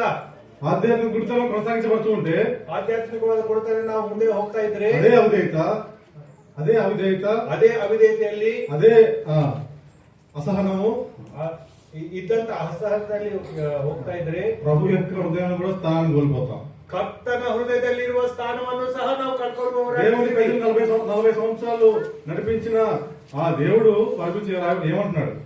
40 ವರ್ಷಗಳನ್ನು ನಡೆಸಿಕೊಂಡ ಬಂದ ದೇವರು ತನ್ನ ಮಕ್ಕಳ ಕುರಿತು ಏನ್ ಹೇಳ್ತಾ ಇದ್ದಾನೆ? 95వ కీర్తన ಮಾಡಿ ఉండొచ్చు. 95వ కీర్తన 95ನೇ ಕೀರ್ತನೆಯಲ್ಲಿ ಏನು ಬರೆದಿದೆ? 95ನೇ ಕೀರ್ತನೆ ಕಡೆಗೆ ನಮ್ಮ ಗಮನಗಳನ್ನು ತಿರುಗಿಸೋಣ. 10ನೇ ವಾಕ್ಯ. 40 ఏండ్ల కాలము ఆ తరం వారి వలన నేను విసికి వారి హృదయమున తప్పిపోవు ప్రజలు వారు నా మార్గమును తెలుసుకొనలేదని అనుకుంటుంది. కావున నేను కోపించి మీరెన్నాళ్ళు నా విశ్రాంతిలో ప్రవేశింపకూడదని నా విశ్రాంతిలో ప్రవేశింపకూడదని వారికి ప్రాకారంగా ఉన్న ప్రభువే ఇప్పుడు వారి గురించి ఏమంటున్నాడంటే విసిగిపోయాడు. వారి యొక్క దీర్ఘకాలిక అవిధేయతను బట్టి విసిగిపోయి వారిని తన దేవుని యొక్క హృదయంలో స్థానం లేకుండా చేసుకుంటున్నాడు దేవుడు. ನೋಡ್ರಿ, ಈ ಕೀರ್ತನೆ 95, 10, 11 ವಾಕ್ಯ ನೋಡುವಾಗ, ನಾನು 40 ವರ್ಷ ಆ ಸಂತತಿಯವರ ವಿಷಯದಲ್ಲಿ ಬೇಸರಗೊಂಡೆನು. ಈ ಜನರು ಹೃದಯದಲ್ಲಿ ತಪ್ಪಿ ಹೋಗುವರು, ನನ್ನ ಮಾರ್ಗವನ್ನು ತಿಳಿಯದವರು ಎಂದು ಹೇಳಿದೆನು. ಆದ್ದರಿಂದ ಇವರು ನನ್ನ ವಿಶ್ರಾಂತಿಯಲ್ಲಿ ಸೇರುವುದೇ ಇಲ್ಲವೆಂದು ಕೋಪಗೊಂಡು ಪ್ರಮಾಣ ಮಾಡಿದೆನು. ದೀರ್ಘಕಾಲಿಕ ತಿರುಗಿ ಬೀಳುವ ಬುದ್ಧಿ ಇದ್ದದ ಕಾರಣ ದೇವರ ಹೃದಯದಲ್ಲಿ ಸ್ಥಾನ ಕಳ್ಕೊಂಡ್ರು ಇಸ್ರಾಯೇಲ್. ಇರ್ಮಿಯಾ ಗ್ರಂಥವನ್ನು మనం ధ్యానిస్తే ಯೆರೆಮೀಯ ಪ್ರವಾದನೆ ಗ್ರಂಥ ನಾವು ಧ್ಯಾನ ಮಾಡಿದ್ರೆ దేవుని హృదయంలో స్థానాన్ని కోల్పోయిన ఇశ్రాయేల్ ప్రజల యొక్క దౌర్భాగ్య స్థితి మనం గమనించవచ్చు. ದೇವರ ಹೃದಯದಲ್ಲಿ ಇರುವಂತಹ ದೇವರ ಮಕ್ಕಳಿಗೋಸ್ಕರ ಇದ್ದಂತ ಸ್ಥಾನವನ್ನು ಕಳ್ಕೊಂಡಿರುವ ದೌರ್ಭಾಗ್ಯ ಸ್ಥಿತಿಯನ್ನು ನಾವು ಯೆರೆಮೀಯ ಗ್ರಂಥದಲ್ಲಿ ನಾವು ನೋಡಬಹುದು. చూపించట్లే కానీ ನಾವು ತೋರಿಸ್ತಾ ಇಲ್ಲ. నువ్వు ఇంకా ఆధ్యాత్మిక గుడితనం ఉంటూ అవిధేయుడిగా జీవిస్తూ ఉంటే నీ ప్రభు యొక్క హృదయంలో స్థానాన్ని కోల్పోతావేమో. ನೋಡಿರಿ, ನಾವು ಇನ್ನೂ ಆತ್ಮಿಕವಾದ ಕೊಡುತನದಲ್ಲಿ ಇನ್ನೂ ಮುಂದೆ ಹೋಗ್ತಾ ಇದ್ರೆ ನಾವು ಕರ್ತನಲ್ಲಿ ನಾವು ದೇವರು ನಮಗೆ ಕೊಟ್ಟಿರುವ ಸ್ಥಾನವನ್ನು ನಾವು ಕಳ್ಕೊಳ್ಳುವ ಸ್ಥಿತಿಯಲ್ಲಿ ಇರ್ತೀವೇನೋ ನೋಡಬೇಕು. ఎంతకాలం విసిగిస్తావు? ಎಷ್ಟು ಕಾಲ ಮಟ್ಟಿಗೂ ನೀವು ದೇವರನ್ನು ಬೇಸರಗೊಳಿಸ್ತೀಯಾ? ఎప్పుడు విధేయత చూపిస్తావు? ಯಾವಾಗ ನೀವು ఎన్ని సంవత్సరాలు నీకు విధేయత చూపించడానికి? ಎಷ್ಟು ವರ್ಷಗಳು ಬೇಕು ನಿಮ್ಗೆ ವಿಧೇಯತೆಯನ್ನು ತೋರಿಸುವುದಕ್ಕೆ? జీవితాంతం సరిపోదా? ఈ జీవన పర్యంతము సాకాకు 40 సంవత్సరాల గడపాలి దేవుని ప్రజలకి. 40 ವರ್ಷ ಇವರಿಗೆ ಸಾಕಾಗದೆ ಹೋಯಿತು ದೇವರ నీకు ఎన్ని సంవత్సరాలు కావాలి విధేయత చూపించడానికి? ನಿನಗೂ ಎಷ್ಟು ವರ್ಷ ಬೇಕು ವಿಧೇಯತೆ ತೋರಿಸುವುದಕ್ಕೆ? ఎన్ని సంవత్సరాలు మనం ఇసుకిస్తూనే ఉంటాం ప్రభుని? ಎಷ್ಟು ವರ್ಷಗಟ್ಟಲೆ మట్టిಗೂ ನಾವು దేవరನ್ನು ఆయన వాక్యం చేత ధారాళంగా సమృద్ధిగా పోషించుకుంటూ వచ్చాడే. ಆತನು ವಾಕ್ಯವನ್ನು ಕೊಟ್ಟು ಧಾರಾಳವಾಗಿ ಸಮೃದ್ಧಿಯಾಗಿ ನಮಗೆ ಪೋಷಣೆ ಕೊಟ್ಟು ನಡೆಸ್ತಾ ಇದ್ದ ಬಂದ್ರೆ, సమయానికి తగినట్టుగా సమయానుకూలంగా నీకు ప్రత్యుత్తరం ఇస్తూ వచ్చాడే. ನೀವು ಯಾವ ಸಮಯದಲ್ಲಿ ದೇವರನ್ನು ಹುಡುಕುತ್ತಾ ಬಂದಿರುವಾಗ ದೇವರು ಆ ಸಮಯದಲ್ಲಿ ತಕ್ಕ ಉತ್ತರವನ್ನು ನಿಮಗೆ ಕೊಟ್ಟು ನಡೆಸ್ತಾ ಬಂದಿದ್ದಾನೆ. ఎంతకాలం ఆధ్యాత్మిక విడుదలలో ఉంటూ ప్రభుకి అవిధేయత చూపిస్తూ ప్రభుని విసిగిస్తూ నీ జీవితాన్ని గడుపుతూ ఉంటావు. ಎಷ್ಟು ಕಾಲ ನೀವು ದೇವರಿಗೆ ನೀವು ಆತ್ಮಿಕವಾದ ಕೊಡುತನಲ್ಲಿ ಇದ್ದುಕೊಂಡು ದೇವರನ್ನು ಬೇಸರಗೊಳಿಸ್ತಾ ನಡೆದುಕೊಳ್ತಾ ಬರ್ತಿ? ఎప్పుడు విధేయత చూపిస్తావు? ಯಾವಾಗ ನೀವು ವಿಧೇಯತೆಯನ್ನು ತೋರಿಸ್ತಿ? ఒక సోదరున్నాడు, ಒಬ್ಬ ಸಹೋದರಿತನು యవనస్తుడు మధ్యాహ్నం చిన్నప్పుడు నుంచి అలవాటే ಮಂದಿರಕ್ಕೆ ಬರುವುದು ಆತನಿಗೆ ರೂಢಿ. రక్షణ మాత్రం నిర్లక్ష్యం చేస్తూ వచ్చాడు. ರಕ್ಷಣೆ ಮಾತ್ರ ಅಲಕ್ಷ್ಯ ಮಾಡುತ್ತಾ ಬಂದನು. 34 సంవత్సరాలు ఉంటాయి. 34 ವರ್ಷ ಇದ್ದವು ಅವನಿಗೆ. రక్షణ పొందడం అంటే ఇంకా సమయం ఉంది కదా అనుకుంటూ వచ్చాడు. ಈ ರಕ್ಷಣೆ ಒಂದು ವಿಷಯದಲ್ಲಿ ಇನ್ನೂ ಸಮಯ ಇದೆಯಲ್ವಾ ಅಂತ ಅನ್ಕೊಳ್ತಾ ಬಂದನು. రక్షణ అవసరమే, ರಕ್ಷಣೆ ನನಗೆ ಬೇಕಾಗಿದೆಯೇ, కానీ ఇప్పుడు కాదు, ಆದ್ರೆ ಈಗಲ್ಲ అనుకుంటూ వచ్చాడు. ಆ ರೀತಿಯಾಗಿ ನಡೆಸುತ್ತಾ ಬಂದನು. 31వ తారీఖు 31ನೇ ತಾರೀಕು 2024 31వ తారీఖు 2024 ಡಿಸೆಂಬರ್ 31ನೇ ತಾರೀಕು సాయంత్రం 6 గంటలకు ಸಂಜೆ 6 ಗಂಟೆಗೆ ఆఫీస్ అయిన తర్వాత ಆಫೀಸ್ ಆದ ನಂತರ ఇంటికి వెళ్తున్నాడు. ಮನೆಗೆ ಹೋಗ್ತಾ ಇದ್ದನು. యాక్సిడెంట్ ಆಯ್ತು. సంవత్సరం చివరి రోజు సాయంత్రం 6 గంటలకు యాక్సిడెంట్ అయింది. ಆ ವರ್ಷದ ಕೊನೆ ದಿವಸ ಸಂಜೆ 6 ಗಂಟೆಗೆ ಆಕ್ಸಿಡೆಂಟ್ ಆಯಿತು. రాత్రి 11 గంటల 20 నిమిషాల మధ్యలో 11 గంటల మధ్యలో చనిపోయాడు. ರಾತ್ರಿ 11, 12 ಆ ಮಧ್ಯಕಾಲದಲ್ಲಿ ಅದನ್ನು ಉಸಿರು ಬಿಟ್ಟನು. ఉదయకాలం మా అంకుల్ మెసేజ్ పెట్టాడు. ಉದಯಕಾಲ ಅಂಕಲ್ ಅವರು ಮೆಸೇಜ್ ಹಾಕಿದ್ದಾರೆ. మై సన్ వాస్ పాస్డ్ అవే. ನನ್ನ ಮಗನು ಈ ಲೋಕವನ್ನು ಬಿಟ್ಟು ಹೋದನು. లాస్ట్ ఇయర్ లాస్ట్ వీక్ అని పెట్టాడు, లాస్ట్ డే అని పెట్టాడు. ಕಳೆದು ಹೋದ ವರ್ಷ ಕೊನೆ ದಿವಸ ಅಂತ ಮೆಸೇಜ್. గమనించండి, my son was passed away, last year, last week, last day, last hour. ನನ್ನ ಮಗನು ಉಸಿರು ಬಿಟ್ಟನು ಯಾವಾಗ ಅಂದ್ರೆ ಕಳೆದು ಹೋದ ವರ್ಷ, ಕಡೆಯ ದಿವಸ, ಕಡೆಯ ವಾರ, ಕಡೆಯ ದಿವಸ, ಕಡೆಯ ಗಳಿಗೆಯಲ್ಲಿ ಉಸಿರು ಬಿಟ್ಟನು. మనకు మనమే బ్రతుకుతాం అనుకుంటాం. ನಾವು ಅನ್ಕೊಳ್ತಾ ಇದ್ವಿ ನಮ್ಮ ಮಟ್ಟಿಗೆ ನಾವು ಜೀವನದಲ್ಲಿ ಇದ್ದೀವಿ ಅಂತ ಅನ್ಕೊಳ್ತಾ ಇದ್ವಿ. మనం గడిపే ప్రతి క్షణము ప్రభు ఇచ్చిన గిఫ్ట్. ನಾವು ಈ ಲೋಕದಲ್ಲಿ ಬದುಕುವಂತ ಪ್ರತಿಯೊಂದು ಕ್ಷಣ ದೇವರಿಂದ ಉಡುಗೊರೆ. ఎంతవరకు ఉంటాం, ఎప్పుడు ఇదే చూపిస్తాం. ಎಷ್ಟು ಮಟ್ಟಿಗೂ ನಾವು ದೇವರನ್ನು ಬೇಸರಗೊಳಿಸ್ತಾ ಇರ್ತೀವಿ, ಯಾವಾಗ ನಾವು ದೇವರಿಗೆ ವಿಧೇಯತೆ ತೋರಿಸ್ತೀವಿ. ఇంకా నీకు ఎంత సమయంగా విధేయత చూపించాలి? ಇನ್ನು ನಿನಗೆ ಎಷ್ಟು ಸಮಯ ಬೇಕಾಗಿದೆ ದೇವರಿಗೆ ವಿಧೇಯತೆ ತೋರಿಸೋದಕ್ಕೆ? రెండోదిగా ఆయనకి మనం ఆధ్యాత్మిక వృత్తాన్ని కొనసాగించబడుతుంటే మన ప్రభు దేవుని మన స్థానం కోల్పోవచ్చు, దేవుని ప్రజల మధ్య మన స్థానం కోల్పోవచ్చు. ನೋಡ್ರಿ, ನಾವು ಆತ್ಮಿಕವಾದ ಕೊಡುತ್ತಲ್ಲಿ ಇನ್ನು ಮುಂದೆ ಕೊನಸಾಗ್ತಾ ಇದ್ರೆ ನಾವು ದೇವರ ಹೃದಯದಲ್ಲಿ ಇರುವಂತಹ ಸ್ಥಾನವನ್ನು ಕಳ್ಕೊಳ್ತೀವಿ, ಪ್ರಜೆಗಳ ಮಧ್ಯದಲ್ಲಿ ನಾವು ಇರುವಂತಹ ಸ್ಥಾನ ಮಾನವನ್ನು ಕಳ್ಕೊಳ್ತೀವಿ. ఇప్పుడు మనం ఏం చేస్తుంటే విశ్వాసంగా ಈಗ ನಾವು ವಿಶ್ವಾಸಗಳಾಗಿ ఏ విధంగా స్థానం సంపాదించుకోవాలో అని కోరుకోవట్లే.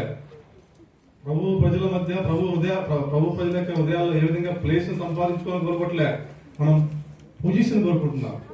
ನೋಡ್ರಿ, ದೇವರ ಮಕ್ಕಳ ಮಧ್ಯದಲ್ಲಿ ದೇವರು ನಮಗೋಸ್ಕರ ಇಟ್ಟಿರುವಂತಹ ಸ್ಥಾನಕ್ಕೋಸ್ಕರ ನಾವು ನೋಡ್ತಾ ಇಲ್ಲ. ಆದ್ರೆ ಪ್ರಜೆಗಳ ಮಧ್ಯದಲ್ಲಿ ನನಗೆ ಸನ್ಮಾನ ಬೇಕು ಅಂತ ನಾವು ಎದುರು ನೋಡ್ತಾ ಇದ್ದೀವಿ. గుడితోనే ఉంటే మనము స్థానం కూడా కోల్పోవచ్చు. ಆತ್ಮಿಕವಾದ ಕೊಡುತನಲ್ಲಿ ನಾವು ಮುಂದೆ ಕೊನಸಾಗ್ತಾ ಇದ್ದರೆ ದೇವರು ನಮ್ಗೆ ಇಟ್ಟಿರುವಂತಹ ಜವಾಬ್ದಾರಿಕೆ ಇರುವಂತಹ ಸ್ಥಾನವನ್ನು ಕಳ್ಕೊಳ್ಳುವವರಾಗಿರ್ತೀವಿ. ಮೂರನೇದು ನಾವು ನೋಡುವಾಗ 30ನೇ ಅಧ್ಯಾಯವು ಮೊದಲನೇ ಸಮುವೇಲನ ಗ್ರಂಥ 30ನೇ ಅಧ್ಯಾಯ. ಮೊದಲನೇ ಸಮುವೇಲ 30ನೇ ಅಧ್ಯಾಯ 30ನೇ ಅಧ್ಯಾಯವು 4ನೇ ಭಾಗ 4ನೇ ವಾಕ್ಯ. ఏడ్చుటకు శక్తి లేనంతగా, శక్తి లేకపోయినంతగా బిగ్గరగా ఏడ్చెను. ಅವರು ತಮ್ಮಿಂದ ಆಗುವಷ್ಟು ಕಾಲ ಗಟ್ಟಿಯಾಗಿ ಅತ್ತರು. ತನ್ನ ಸಮಾಧಾನವನ್ನು ಕಳ್ಕೊಂಡನು. ఆధ్యాత్మికమైన గుడితనం కొనసాగించబడుతుంటే ఆధ్యాత్మికవాద ఆత్మీయవాద కొడుతందు నావిద్దరే ప్రభు ఇచ్చిన నెమ్మదిని మా జీవితాల్లో కోల్పోతాం. ಕರ್ತನು ಕೊಟ್ಟಿರುವಂತ ನೆಮ್ಮದಿಯನ್ನು ನಮ್ಮ ಜೀವನದಲ್ಲಿ ನಾವು ಕಳ್ಕೊಳ್ಳುವವರಾಗಿರ್ತೀವಿ. ಆತ್ಮೀಯಂగా ప్రభు కోరిన స్థాయి ఎదకపోతే ಆತ್ಮಿಕವಾದ ರೀತಿಯಲ್ಲಿ ನಾವು ಕರ್ತನು ಕೋರಿದ ಮಟ್ಟಿಗೂ ನಾವು ಬೆಳೆಯದೆ ಹೋದ್ರೆ ప్రభు ఇచ్చే వాటిని బట్టి మనకు నెమ్మది వస్తుంది కానీ ప్రభువుల వల్ల నెమ్మది. ನೋಡ್ರಿ, ಒಂದು ವೇಳೆ ಆತ್ಮಿಕವಾದ ಕೊಡುತಾನೆ ಇದ್ರೆ ದೇವರಿಂದ ಏನಾದ್ರು ಸಿಕ್ಕಿದ್ರೆ ಸಂತೋಷ ಪಡ್ತೀವಿ. ಆದ್ರೆ ಕರ್ತನಲ್ಲಿರುವಂತ ಶಾಂತಿ ನೆಮ್ಮದಿಯನ್ನು ನಾವು ಕಳ್ಕೊಳ್ಳುವವರಾಗಿರ್ತೀವಿ. నాకు ప్రభు ఉన్నాడు, నా రక్షకుడు నాతో పాటు ఉన్నాడు, నాలో ఉన్నాడు అని మనం ఎంజాయ్ చేయము. ಕರ್ತನು ನನ್ನಲ್ಲಿ ಇದ್ದಾನೆ, ಕರ್ತನು ನನ್ನ ರಕ್ಷಕನು ನನ್ನಲ್ಲಿ ಇದ್ದಾನೆ ಎಂಬ ಸ್ಥಿತಿ ಗತಿ ಕುರಿತು ನಾವು ಸಂತೋಷ ಪಡುವುದಿಲ್ಲ. నా ప్రభు నాకు ఇది ఇవ్వలేదు అది ఇవ్వలేదు అనుకుంటా ఏం చేస్తామంటే ఆ ప్రభు ఇచ్చిన నెమ్మది కోల్పోయి భౌతికమైన వాటి నుంచి ఆ నెమ్మది కాని వారంగా ఉండి ఆ విధంగా ఉండిపోతాం. ಕರ್ತನು ನನಗೆ ಇದು ಕೊಟ್ಟಿಲ್ಲ ಅದು ಕೊಟ್ಟಿಲ್ಲ ಎಂಬ ವಿಷಯದಲ್ಲಿ ನಾವು ಚಿಂತಿಸುತ್ತಾ ದೇವರು ಇದ್ದಾರೆ ಎಂಬ ವಿಷಯದಲ್ಲಿ ನೆಮ್ಮದಿಯನ್ನು ಇಲ್ಲದೆ ಹೋಗಿ ಕರ್ತನು ಕೊಡಲಾರದೆ ಇರುವಂತ ಸ್ಥಿತಿಗತಿಗಳ ಕುರಿತು ನಾವು ಬಾಧೆ ಪಡ್ತೀವಿ. నా శాంతినే నేను మీకు అనుగ్రహిస్తున్నాను. ದೇವರು ಹೇಳ್ತಾ ಇದ್ದಾನೆ, ನನ್ನ ಶಾಂತಿಯನ್ನು ನಿಮಗೆ ಕೊಡ್ತಾ ಇದ್ದೀನಿ. ఎంతవరకు మన జీవితాల్లో ప్రభు యొక్క నెమ్మదిని అనుక్షణం అనుభవించగలుగుతున్నాం. ಎಷ್ಟರ ಮಟ್ಟಿಗೂ ಪ್ರತಿ ಕ್ಷಣ ದೇವರು ಕೊಟ್ಟಿರುವಂತಹ ಶಾಂತಿಯನ್ನು ನಾವು ಅನುಭವಪೂರ್ವಕವಾಗಿ ಅನುಭವಿಸ್ತಾ ಇದ್ದೀವಿ. నెమ్మదిని అన్ని పరిస్థితులు అనుభవించగలుగుతున్నాం. ಕರ್ತನು ಕೊಟ್ಟಿರುವ ನೆಮ್ಮದಿಯನ್ನು ನಾವು ಪ್ರತಿಯೊಂದು ಸ್ಥಿತಿಗತಿಗಳಲ್ಲಿ ಅನುಭವಿಸ್ತಾ ಇದ್ದೀವಾ? ఆధ్యాత్మిక ఎదగకపోతే ಆಧ್ಯಾತ್ಮಿಕವಾಗಿ ನಾವು ಬೆಳೆಯದೇ ಹೋದ್ರೆ ఇచ్చిన ఐశ్వర్యమైన నెమ్మదిని ఈ లోకంలో అనుభవించడం. ಕರ್ತನು ಕೊಟ್ಟಿರುವಂತ ಐಶ್ವರ್ಯವಾದ ನೆಮ್ಮದಿಯನ್ನು ನಾವು ಅನುಭವಿಸದೇ ಹೋಗ್ತೀವಿ. ఇక్కడ నెమ్మది అనుభవించాం, పరలోకంలో కూడా నెమ్మది అనుభవించాం. ఇంకా పరలోకంలో కూడా వదాలి. ನೋಡ್ರಿ, ಇಲ್ಲಿ ನಾವು ನೆಮ್ಮದಿಯನ್ನು ಪಡೆದುಕೊಳ್ಳಾಡ್ತಿರ್ತೀವಿ, ನಾವು ಪರಲೋಕಕ್ಕೆ ಹೋದ್ರು ನೆಮ್ಮದಿ ಅಪವಾದಿ ದೇವದೂತ ಪರಲೋಕದಲ್ಲಿ ఉన్నప్పుడు నెమ్మది ఉన్నాడా? ನೋಡ್ರಿ, ಅಪವಾದಿ ಅಂದ್ರೆ ಸೈತಾನನು ಪರಲೋಕದಲ್ಲಿ ಇದ್ದಾಗ ನೆಮ್ಮದಿಯಾಗಿದ್ದನ ఉన్నాడా? ಈಗ పరలోకంలో ఎందుకు కదా కదా శ్రేಷ್ಠ కదా. ಈಗ ಪರಲೋಕದಲ್ಲಿ ಇರೋದು ಏನ್ ಲಾಭ? ಅಲ್ಲಿನೂ ನೆಮ್ಮದಿ ಇಲ್ಲ. ఈ లోకంలోనే పరలోకాన్ని అనుభవించగలిగే ఆధిక్యతలోకి ప్రభు మనల్ని తీసుకెళ్తుంటే మనం ఏం చేస్తామంటే నెమ్మదిని ఏం చేస్తున్నాం? నిర్లక్ష్యం చేస్తున్నాం. ಈ ಲೋಕದಲ್ಲೇ ಪ್ರತಿಯೊಂದು ಗತಿಗಳಲ್ಲಿ ದೇವರು ನಮ್ಮಲ್ಲಿ ಪರಲೋಕದ ಆನಂದವನ್ನು ತುಂಬಬೇಕೆಂದು ಮನಸ್ಸು ಇಟ್ಟುಕೊಂಡ್ರು ನಾವು ದೇವರು ಕೊಟ್ಟಿರುವ ನೆಮ್ಮದಿಯನ್ನು ಕಳ್ಕೊಳ್ತಾ ಇದ್ದೀವಿ. ఆధ్యాత్మిక విషయాలు మనం అత్యున్నత స్థాయికి రాకపోతే ఈ మూడు విషయాలు నష్టపోతున్న విషయాన్ని మనం గమనించాలి. ನೋಡ್ರಿ, ಆತ್ಮಿಕವಾದ ಜೀವನದಲ್ಲಿ ನಾವು ಅತ್ಯುನ್ನತ ಸ್ಥಾನಕ್ಕೆ ಬರಲಾರದೆ ಹೋದ್ರೆ ಈ ವಿಷಯಗಳನ್ನು ನಾವು ಕಳ್ಕೊಳ್ಳುವವರಾಗಿರ್ತೀವಿ. యాత్రా జీవితంలో ಕರ್ತನೆ, ನನ್ನ ಯಾತ್ರಾ ಜೀವನದಲ್ಲಿ నన్ను తిరిగి సమకూర్చుంది, ನನ್ನನ್ನು ತಿರುಗಿ ಸಂಪಾದಿಸಿಕೊಳ್ಳ್ರಿ. పాటలో పాట ಒಂದು కరుణించి తిరిగి సమకూర్చు ప్రభువా, కరుణించి తిరిగి సమకూర్చు ప్రభువా, క్షమాపణ చేరుచున్నాను,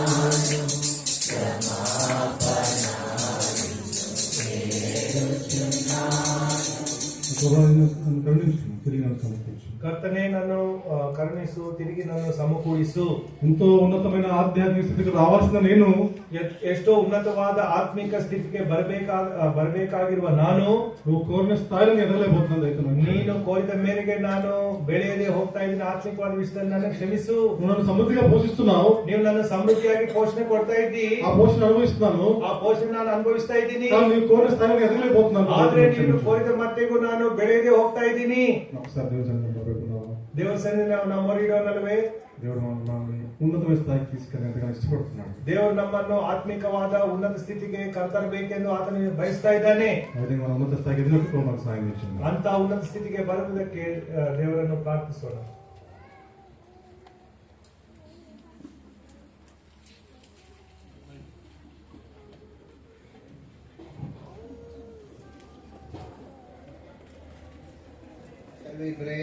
ప్రార్థన చేసుకుందాం. Our loving Heavenly Father, మా ప్రేమగల పరలోకపు తండ్రి, thank you, Master, for speaking to us and touching our hearts. ప్రభువా, మాతో మాట్లాడి మా హృదయం తాకినందుకు మీకు వందనం చెల్లిస్తున్నాం. For dear Lord, we have been meditating your word. ప్రభువా, మేము మీ యొక్క వాక్యం ధ్యానిస్తూ వచ్చాం. Though David was a man after your own committed mistakes. దావీదు మీ హృదయానుసారుడు అయినప్పటికీ తాను తప్పులు చేస్తా వచ్చాడు. How much more we are liable to fall, how much more we have fallen. ప్రభువా మరి మేము ఇంకా ఎట్లాంటి స్థితిలో పడగలము, ఇంకా పడతా వచ్చాము. Oh dear Lord, thank you for speaking to us.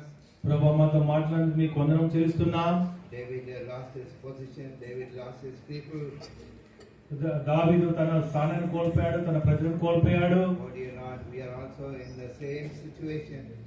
ప్రభువా మా పరిస్థితి కూడా అదే ఉందని ఒప్పుకుంటున్నాం. Thank you for showing the condition of our lives today. ప్రభువా మా పరిస్థితి మీరు ఉన్న పరిస్థితి చూపించారు. Oh dear Lord, have mercy upon us. ప్రభువా మా పైన దయ చూపించండి. Let there be restoration in our lives. ప్రభువా మా జీవితంలో సమకూర్పు ఉండును గాక. We may simply not hear the word and forget and go away. ప్రభువా మేము కేవలం వాక్యం విని వారు మాత్రమే ఉండి మర్చిపోయేటువంటి వారంగా ఉండకుందుము గాక. Write this day the words upon the table of our hearts. ప్రభువా హృదయం అనేటువంటి పలక మీద ఈ వాక్యం దయచేసి రాయండి. At the end of the day, we may return home with a true conviction. ప్రభువా నిజమైనటువంటి ఒప్పింపుతో ఈ దినము మేము గృహాలకు వెలుదుము గాక. And it is your desire to do a deep work and a great work in our lives. ప్రభువా మా జీవితంలో లోతైనటువంటి కార్యము, గట్టి కార్యం చేయాలని మీరు ఇష్టపడుతున్నారు. Thank you, Master, for speaking to us even at the very beginning of this year. ప్రభువా ఈ సంవత్సరం మొదటి దినాల్లోనే ప్రారంభ దినాలు మాతో మాట్లాడుతూ వచ్చినందుకు మీకు వందనం చేస్తున్నాం. Continue to speak to us. ప్రభువా దయచేసి మాతో ఇంకనూ Let మాట్లాడండి. this 2025 be an year of restoration. ప్రభువా 2025 మాకు సమకూర్పు సంవత్సరంగా ఉండును గాక. We may learn to ask you for spiritual restoration, spiritual blessings. మేము ఆత్మీయమైనటువంటి సమకూర్పు, ఆత్మీయమైన ఆశీర్వాదం పొందుదుం గాక. Take away all unworthy things. ప్రభువా అనవసరమైనటువంటి విషయాలు మాలోంచి, అయోగ్యమైన విషయాలు తొలగించండి. Our prayers may be valuable prayers. ప్రభువా మా యొక్క ప్రార్థనలు విలువైనవిగా మీ సన్నిధిలో ఉండును గాక. And help us to remain ever faithful to you. ప్రభువా మేము ఎల్లప్పుడూ మీకు నమ్మకస్తులంగా ఉండును గాక. We thank you for bringing our dear brother Mark, even though we called him in just short notice. ప్రభువా మరి మేము కొంచెమే సమయం ఇచ్చి ఆయన పిలిచినప్పటికీ బ్రదర్ మార్క్ రావడానికి మేము సాయం చేసి మీకు వందనం చేస్తున్నాం. Now we do know that and we believe that you had this person in your mind, and when we planned for this meeting, you had him in your mind, and you sent him, and you brought this word unto us through your servant. ప్రభువా మరి మేము ప్రార్థించినప్పుడు మీరు మా ప్రార్థన ఆలకించి మీ యొక్క దృష్టిలో మీ దాసుని ముందుగానే కలిగి ఉండి మా అవసరం తీర్చడానికి వాక్యంతో నింపి మీ దాసుని పంపినారని నమ్మి మేము స్తుతిస్తున్నాం. Continue to keep your servant under your anointing for the ministry of your word this afternoon as well as in the evening. వాక్య పరిచయ నిమిత్తమే మీ దాసుని దేవుని ఆత్మ అభిషేకం కింద మధ్యాహ్నమును మరియు సాయంకాలం కూడా ఉంచవలసిందిగా వేడుకుంటున్నాం. And take charge of us.